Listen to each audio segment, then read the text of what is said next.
はい、こんにちは、ソフト97店長です。本日はですね、この、タボール TAR21 の、解説の方をしていきたいと思いますが、ちょっとですね、もう撮影時間始まるっていうのにかっちゃんが来てないんですよね。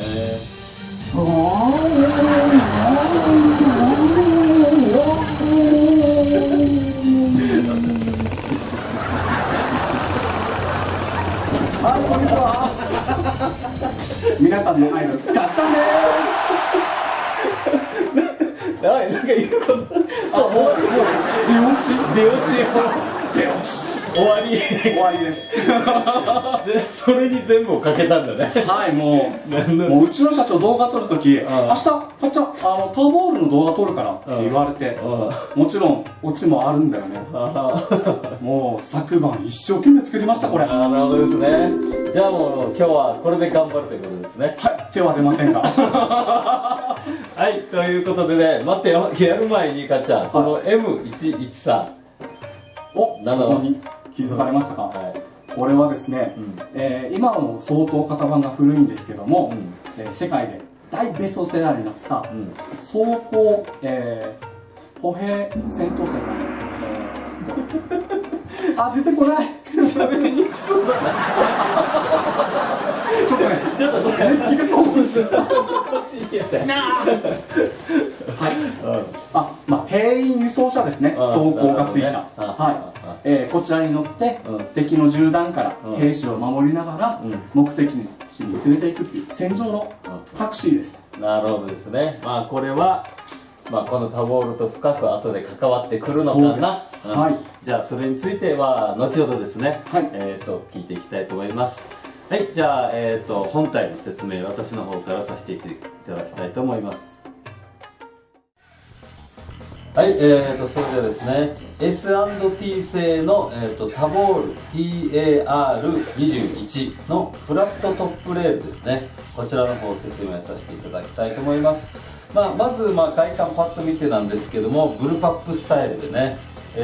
全長が約70センチしかないのに、バレルがですね、ここからスタートしてここまで入っているのでね、バレルは約40センチもあるという感じになってますね。では具体的にこのインナーバレル40センチっていうのはどれくらいかというと、目安的には M4A1 の、インナーバレルが36センチなのでね、こういう風なコンパクトにまとまりながらも M4A1 よりはインナーバレルが長いというような感じになっております。はい、じゃあ前の方から説明したいと思います。前の方はですね、専用のハイダーがついておりまして、金属製ですね。こちらは、14mm の逆ネジになっておりますので、ハイダー交換したり、あとサプレッサーつけたりすることが可能です。はい、で、ハンドガードの方なんですけど、ハンドガード下の方にもレールがついています。で、あと、実銃の方ではね、このコッキングハンドルっていうのは、左右付け替え可能みたいなんですけども、エアガンの場合はですね、左の方にコッキングハンドルがついていて、で、右のこの溝ですね、これを利用して、このサイドレールの方もついております。で、フラットトップレールなので、トップの方はですね、このような感じで、まっすぐ、20mm のレールがついておりますね。で、それで、このレールに一部に同化しているんですけども、このリアサイトを立ち上げるところがありますね。で、フロントサイトも立ち上げられることができます。一応ね、レールモデルなんで光学機器を載せるのが前提の機種なんですけども、万が一の際のバックアップとしてはこのように利用できると思います。さあ、で、その次ですね、バッテリーの収納なんですけども、バッテリーはここのボタンを押すと、こういうふうにハンドガードが取れますので、今もうちょうど、うちのリポバッテリー入ってますね。これは、ニッケル水素でいうとミニタイプサイズが入るようになっております。はい、で、ですね、この、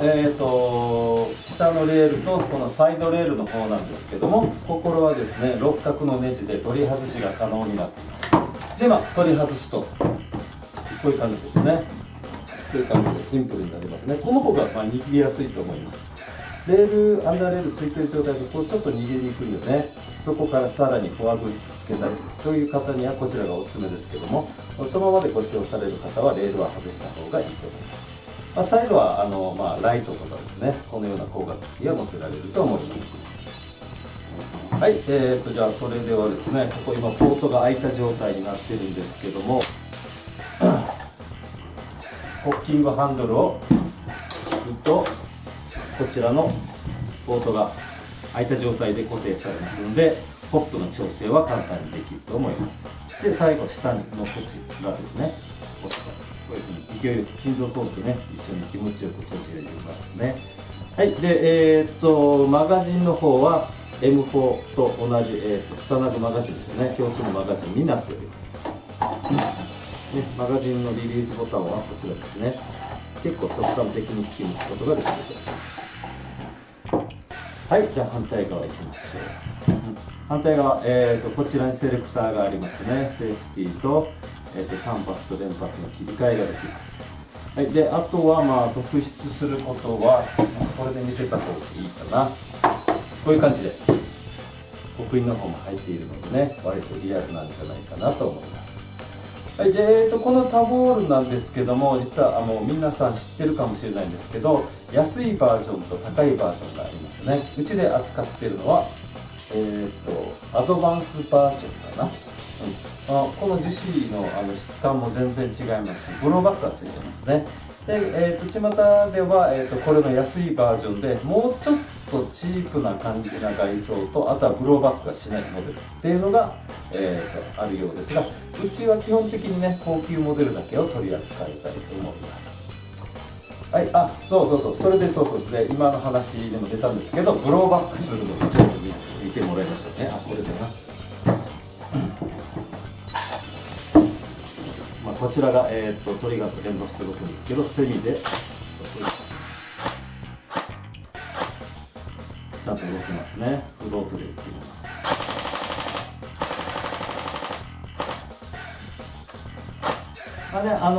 ブローバックだけなんでね、リコイル機能は搭載されてないんですけども、それでもね、このプレートが若干質量のあるねプレートになっているので、少々反動も、楽しむことができて、打っていっても楽しいビューになると思います。はい、じゃあ以上で、本体の方の説明を終わりたいと思います。はい、ということで、じゃあ、はい、このタボールなんですけど、はい、先ほど冒頭で、ちょっとお話ししたように、この戦車とこのタボールの関係性であったり、ちょっとこれが使われている時、配備された時の時代背景など教えていただければ。はい、もう撮影の間中、なんで僕がこんなもん暑苦しいこの段ボールをやめてこれ持ってましたこちら今、店長からあったんですけども、はい、戦車ではなくて、兵員輸送車っていうことで、兵員輸送車ね、こちら兵隊を、乗せる装甲車になるんですけども、中東、広大なこの広い、砂漠とかが山地とかが戦場になるんですけども、時代の移り変わりとともに、やはりこういうふうな装甲車で兵友を守って戦闘する、または市街地の戦闘が増えるだろうということが想定されまして、それまではすみません、このようにですね、こちらは A3 になるんですけども、持ってあげるやつでしょ。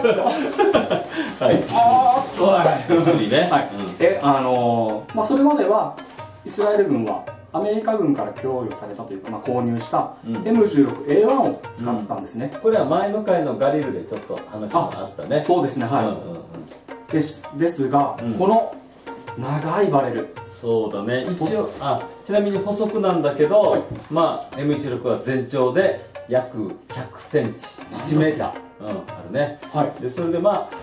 その代わりバレルの長さも約50センチぐらいあってね、そこそこ命中精度も良かったとは思うんだけど、確かにこれを兵所で振り回すにもね、こう狭いとこからこう出して上にとかね、とてもじゃないと僕も持てないですね。そうですね、あなたは持てないね。っていうことで、だけどイスラエル軍トップはガリル M16A1 っていい銃を使ってきたんですよ。そこでですね、兵器開発部にそのイスラエルの上層部はうん無茶な注文しました。うんこうやって、市街地やうん戦闘車でも、うん楽に取り回しができて、うんさらにガリルや M16A1 と同等、うんもしくはそれ以上の命中精度をうん次の新しく採用する銃には盛り込みたい。うんそれを両立させろ。短くて命中率のいい銃、どうします？なるほどね。っていうことでそれブルーパップということなんだね。もうそうですね、これが開発が始まったのが1997年、もう21世紀目前っていう。そうだね。もうその前には、ステアとか、イギリス軍の L85 とか、いろいろブルーパップは出てきたんですけど、なかなかやっぱり使いにくいとか、新しくそれ以降採用される銃、なかなかブルーパップっていうのは、軍で採用されたりしなかったんですけども、そういった時代の流れ、背景を逆行しつつもブルーパップを採用したっていうのは、そういう思惑があったんですよ。なるほどね。まあ確かにガレルにしても M16 にしても、まあ、バレルがだいぶ長いと、でおそらくまあそれから来る効果で命中精度が高いだろうということで、これを覚悟して短くしたかったそうですね。から、まあ、そういう選択肢になったということだな。はい。で、こちら商品名にもなっております、TAR21、これなんで21か分かる方いらっしゃいますか？こちらですね、先ほど開発が1997年からっていうふうに話したんですけども、正式採用されたのが、2000年ちょっと後、なのでこれからは今までのライフルとは違う、21世紀のライフルだライフルだ汗がいてるよ。ちょっと興奮がハーハーしてきましたね。なるほどね。っていうことで TAR21 っていうふうに名付けられたんですね。またこの得意なというか、すごいあちこちにあんまり意味のなさそうなこの凹凸とか、まあ穴とかいっぱいついてると思いませんか？確かにそうだね。これですね、ちょっとフラットあー説明いやーちょっと歩兵戦闘車が登場します。こちらですね、まあ滑り止めとかの意味とかもあるんですけども、これをひっくり返してみますと、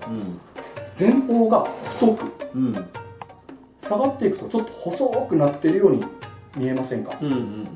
これですね、ブルーパップっていうのはどうしても先端がバレルしかない、バレルとトリガーユニット、後ろの部分にこの、マガジン、弾、機関部が入ってくるものですから、どうしても重心的に後ろに下がってきてるんですね。なので、まあ、前方にこうやって構えられる分にはいいんですけども、車に乗ってたらこうやって構えちゃうじゃないですか、まあ、窓際とかですね。ってなるとどうしてもバランスが悪いと、それをもう少しでもこの心理的に緩和しようっていうことで、前方を太くすることによって、お、なんか前方太いからちょっと重たそうじゃない、ここはこの機関部ギリギリまでこのスマートにすることによって、あ、意外と機関部スマートで持ちやすいんだっていうことを思わせるがためのこの近未来デザイン。ああ、なるほどね。でね、そうそう、それで思ったんだよな。さっきちょっと言うの忘れたんだけど、重心バランスがここら辺なんだよね。ああ、素晴らしいですね。だからここ握るとしたら、まあ、ちょっとお尻は重くなるけど、まあ限りなくね、なんていうか、まあ、ここのね延長線上がもう小指あたりになってくるわけだよね。限りなく中心に近い感じ。すごい持ちやすいですね。で今リポバッテリーが入ってるからね、まあなおさらこんな感じだけど、もしニッケル水素入れたらもうちょっとフロントに荷重がかかるので、まあちょうどいいぐらいなのかなと思った。バリケード線でもやっぱフロントが軽いとこうやって出したり下げたり隠れたりっていうのがすごい素早くできますよね。そうだね。こういうところも実銃からのなんていうんですかね、いいデザインが継承されたエアガンじゃないかなと思います。なるほどですね。確かにね、ブルーパップっていうのはね、後ろに荷重がかかるっていうのはその通りで、ステアとかね、あれ相当お尻が重いたいんだよな。あれはまあフロントはかなり細長いですからね。そうだね。まあそこを考えたってことだね。やっぱりこの重心バランスっていうのはね、見た目と実際の重さっていうのよりも割と重要でね、どんなに重くても重心バランスがいいと割と軽く感じるんですな。だからそこを考えてあるのはまあさすが21世紀の銃ということでね。はい、で話にも出てきたんですけども、この体に当たる部分がかなり細いので、まあ実銃ではないので薬莢が飛んでくるのを、考慮に入れなくていいですから、スイッチングもしやすいですし、相当使いやすい銃なんじゃないかなって僕は思います。あとはこれがこのコッキングがライブじゃないですか、装填するときに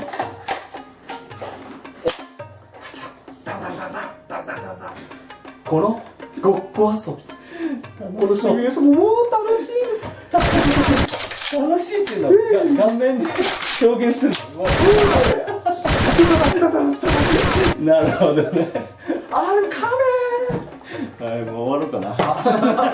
ちょっと興奮して尺がね伸びてしまいましたね。まあね、でも、確かに、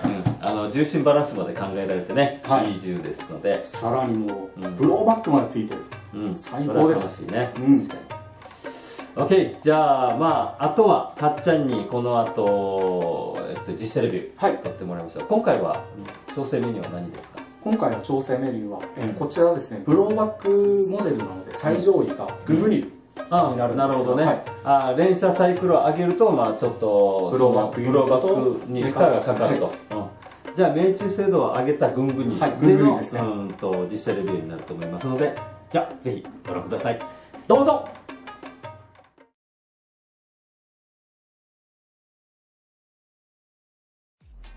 はい。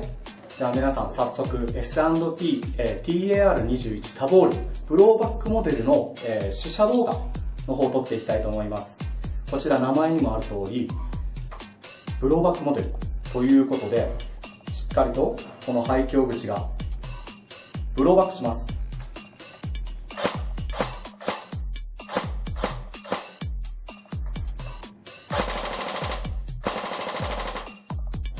金属のキレのあるいい音しますね。こちら調整はグングニルなので、入ってるモーターはノーマルなんですが、それでも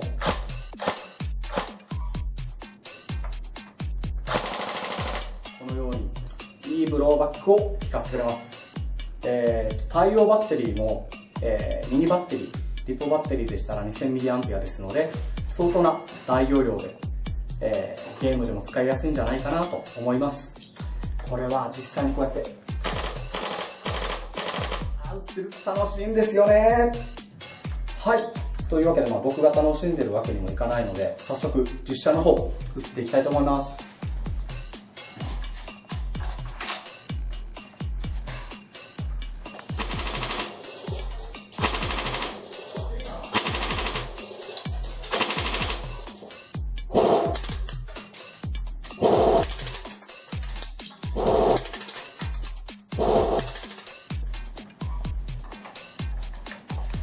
はい、いかがだったでしょうか。 S&T のタボールですね。言うの忘れてました。今回は 30m 先の直径 30cm の的に向かって、狙っております。ちょっとすいません、編集さん、最初の方にちょっとテロップ入れといていただいて、はい、どうでした、いかがだったでしょうか。結構やっぱりね、リコイルはないんですけども、ブルパップっていうこの構造の中にリコイルの音が反響して相当打ち応えのある一丁じゃないかなと思います。各部もリアルですし、ぜひサバゲーで、使っていただけるメインウェポンになるんじゃないかなと思いますので、皆さんどうぞチェックしてみてください。以上、S&T TAR21 タボール、ブローバックバージョンの実写動画でした。皆さんありがとうございました。